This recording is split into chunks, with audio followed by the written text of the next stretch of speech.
আলটিমেটামের মধ্যে পোষ্য কোটা বাতিলের উদ্যোগ না নেয়ায় আমরণ অনশনে গেলেন চট্টগ্রাম বিশ্ববিদ্যালয়ের ৫ শিক্ষার্থী।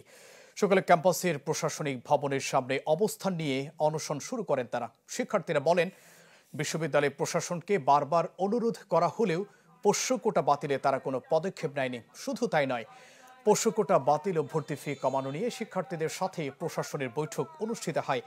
এতে বিষয়টির সমাধান না হওয়া পর্যন্ত ভর্তির আবেদন শুরু করা হবে না বলে আশ্বস্ত করে প্রশাসন। কিন্তু প্রশাসন সে কথা না রেখে ভর্তির আবেদন শুরু করে। তাই পোষ্য কোটা বাতিল এবং জুলাই আন্দোলনে শিক্ষার্থীদের উপর হামলাকারীদের বিচার সহ দ্রুত ৯ দফা বাস্তবায়নের দাবি জানান তারা। যে ৯ দফা দাবি রয়েছে তার সাথে সংহতি জানিয়ে আজকে আমাদের এই আমরণ অনুষ্ঠান। আমরা সকল ধরনের পোষ্য কোটা বাতিল চাই। আমার বন্ধু শুভর চোখে গুলি লেগেছে, আপনারা হয়তো জানেন, সে এখনো পরিপূর্ণ সুস্থ না। আমরা সকল হত্যাকাণ্ডের, সকল আহত জনতা, সকল ছাত্র জনতার যত প্রকার অন্যায় অবিচার হয়েছে এই জুলাই হত্যাকাণ্ডে, সব হত্যাকাণ্ডের বিচার চাই।